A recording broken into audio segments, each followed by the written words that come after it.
जय श्री कृष्णा। आप सभी को ऋषि पंचमी की ढेरों शुभकामनाएं। प्रिय भक्तों, आज हम कथा श्रवण करेंगे ऋषि पंचमी व्रत कथा।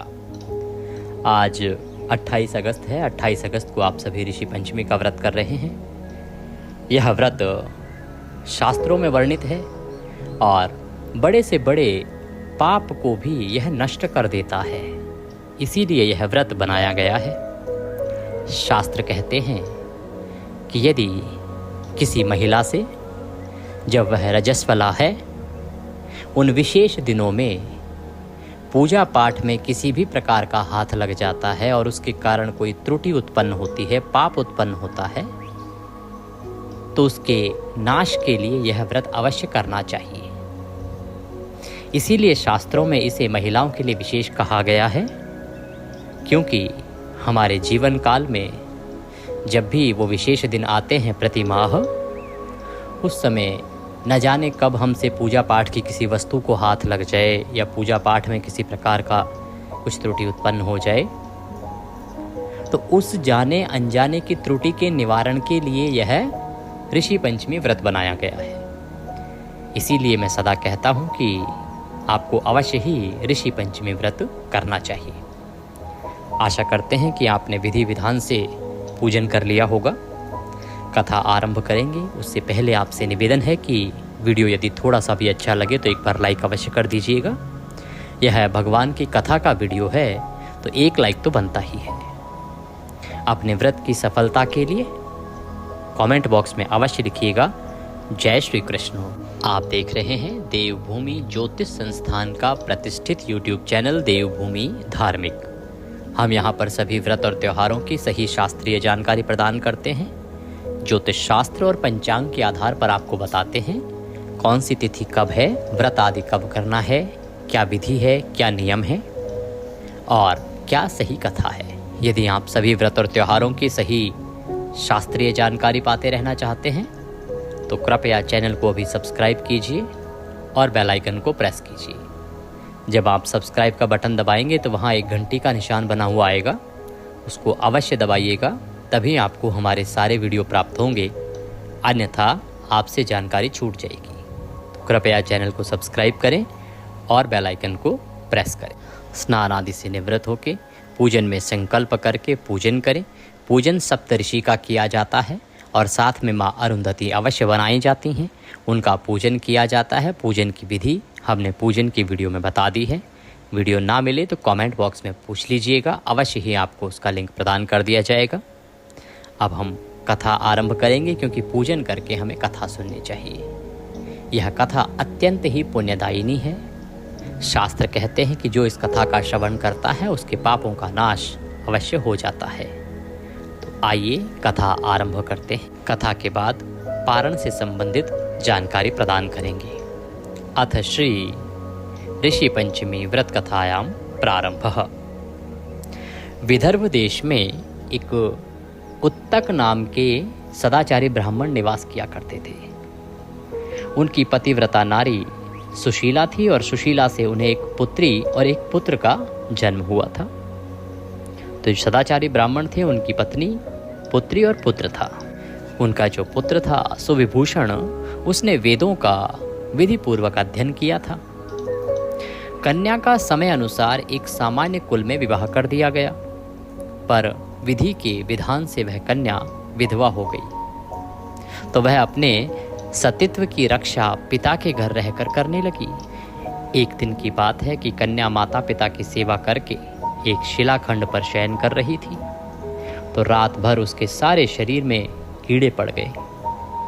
सुबह जब शिष्यों ने उस कन्या को अचानक इस हालत में देखा, उसकी माता सुशीला को निवेदन किया कि माता, गुरुपुत्री के दुख को देखिए, वह पीड़ित लग रही है। गुरुपत्नी ने जाकर पुत्री को देखा और अपनी पुत्री की अचानक यह दशा देख नाना प्रकार से विलाप करने लगी और पुत्री को उठाकर ब्राह्मण के पास लाई। ब्राह्मण भी पुत्री की ऐसी दशा देखकर अति विस्मित हो गया और अत्यंत दुखी हुए। तब ब्राह्मणी ने हाथ जोड़कर कहा, महाराज, यह क्या कारण है? इस पुत्री के सारे शरीर में कीड़े कैसे पड़ गए? हे पतिदेव, आप तो सर्वज्ञाता हैं, आप तो महाविद्वान हैं, कृपा करके मुझे बताइए मेरी पुत्री को यह किस बात की सजा हुई है? क्या कारण है कि इसका पूरा शरीर जो कल तक बहुत ही सुरक्षित था, आज पूरे शरीर में कीड़े पड़े हुए हैं? तब ब्राह्मण ने ध्यान लगाया। ध्यान लगा करके देखा तो पता चला कि इस पुत्री ने जो 7 जन्म पहले ब्राह्मणी थी, एक दिन रजस्वला होते हुए भी घर के तमाम बर्तन भोजन सामग्री छू ली और ऋषि पंचमी व्रत को भी अनादर से देखा। उसी दोष के कारण इस पुत्री के शरीर में कीड़े पड़ गए, क्योंकि रजस्वला अर्थात रजो धर्म वाली स्त्री प्रथम दिन चांडालिनी के बराबर, दूसरे दिन ब्रह्मघातिनी के समान व तीसरे दिन धोबिन के समान शास्त्र दृष्टि से मानी जाती है। तुम्हारी कन्या ने ऋषि पंचमी व्रत के दर्शन अपमान के साथ किए, इससे ब्राह्मण कुल में जन्म तो हुआ पर शरीर में कीड़े पड़ गए। तो जो उनके पति हैं वो बताते हैं कि ये जो आज इनकी पुत्री है वो 7 जन्म पहले ब्राह्मणी थी, और जब वो रजस्वला थी तो उसने एक बार भगवान का भोग भी बनाया, भोजन भी बनाया, बर्तन भी साफ किए। उससे जो पाप उत्पन्न हुआ उसके कारण इसको आज यह दशा देखनी पड़ रही है। तब सुशीला ने कहा, महाराज ऐसे उत्तम व्रत को आप विधि विधान के साथ वर्णन कीजिए जिससे संसार के प्राणी मात्र इस व्रत से लाभ उठा सके। ब्राह्मण बोले, हे सहधर्मिणी, यह व्रत भादो मास की शुक्ल पक्ष की पंचमी को धारण किया जाता है। पंचमी के दिन पवित्र नदी में स्नान करना चाहिए। स्नान कर कर व्रत धारण कर सायंकाल को सप्तऋषियों का पूजन विधान से करना चाहिए। भूमि को शुद्ध गौ के गोबर से लीप कर उस पर 8 कमरदल बनाकर सप्तऋषियों की स्थापना करनी चाहिए। कौन से सप्तऋषि हैं उनके नाम सुनिए। महर्षि कश्यप, अत्रि, ऋषि भारद्वाज, ऋषि विश्वामित्र, ऋषि गौतम, ऋषि जमदग्नि, वशिष्ठ। महर्षियों की स्थापना करके आचमन, स्नान, चंदन, फूल, धूप, दीप, नैवेद्य आदि पूजन कर व्रत की सफलता की कामना करनी चाहिए। इस प्रकार से सप्तऋषियों की स्थापना करें। स्थापना करके पंचोपचार से उनका पूजन करें। इस व्रत को करके उद्यापन की विधि भी करनी चाहिए। चतुर्थी के दिन एक बार भोजन करके पंचमी के दिन व्रत आरंभ करें। सुबह नदी या जलाशय में स्नान कर गोबर से लीप कर सर्वतोभद्र चक्र बनाकर उस पर कलश स्थापना करें। कलश के कंठ में नया वस्त्र बांधकर पूजा सामग्री एकत्र कर अष्टदल कमल सप्तऋषियों की स्वर्ण प्रतिमा स्थापित करें। फिर षोडशोपचार से पूजन कर रात्रि को पुराण का श्रवण करें।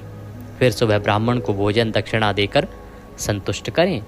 इस व्रत का उद्यापन करने से नारी सुंदर रूप लावण्य को प्राप्त होकर सौभाग्यवती होकर धन व पुत्र से संतुष्ट हो उत्तम गति को प्राप्त होती है।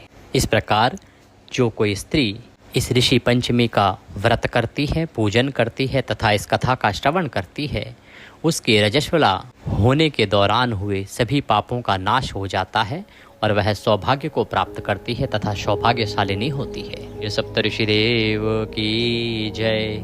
इसी के साथ यह ऋषि पंचमी व्रत कथा यहाँ पूर्ण होती है। कथा सुने। कथा सुनने के बाद आप आरती कीजिए। आरती करने के बाद आपको भगवान को भोग लगा के और पुष्पांजलि करनी चाहिए, जो कि क्षमा याचना होती है। सायंकाल को ही आपको सप्तऋषि का विसर्जन कर देना चाहिए यदि आप मिट्टी से सप्तऋषि बना रहे हैं। पूजन आदि करने के बाद, आरती आदि करने के बाद ब्राह्मण को दान दक्षिणा देनी चाहिए। संभव हो तो ब्राह्मण को भोजन कराइए। आप मंदिर में दे के आ सकते हैं। कोई योग्य ब्राह्मण आपके आसपास हो तो आप वहाँ दे सकते हैं। दान दक्षिणा सदैव वेद पाठी ब्राह्मण को ही दी जानी चाहिए, जो वेदों का अध्ययन करता हो, पुराण पढ़ता हो, जो भगवान का भजन करता हो। और दान दक्षिणा आदि करने के बाद आप फल आहार सायंकाल को कर सकते हैं। चाय पानी पी सकते हैं। व्रत जो है सदैव ही अगले दिन खोला जाता है। अगले दिन से अभिप्राय 28 को आप व्रत करेंगे तो 29 तारीख को आपको व्रत पारण करना है। 29 तारीख को ही आप अन्न खाएंगे। 28 तारीख को इसमें अन्न नहीं खाया जाता है। 29 तारीख को सूर्योदय के बाद आपको इस व्रत का पारण करना चाहिए। पारण से संबंधित जानकारी मैं पारण के वीडियो में भी आपको विस्तार से दे दूंगा कि कैसे आपने पूजन करना है, कैसे पारण करना है। कहना चाहते हैं, कुछ पूछना चाहते हैं तो कमेंट बॉक्स के माध्यम से कह सकते हैं, पूछ सकते हैं, या व्हाट्सएप पर हमसे जुड़ सकते हैं। यदि कोई भी दक्षिणा राशि हमें भेजना चाहते हैं तो आपके स्क्रीन पर 900 से नंबर आ रहा होगा, उस पर आप दक्षिणा भेज सकते हैं। सप्तऋषि सदा आप पर कृपा करें, माँ अरुंधति की कृपा सदा आप पर हो और आपके सभी संकटों का नाश हो तथा आपके सभी पापों का नाश हो, ऐसी हम कामना करते हैं। हरे कृष्ण।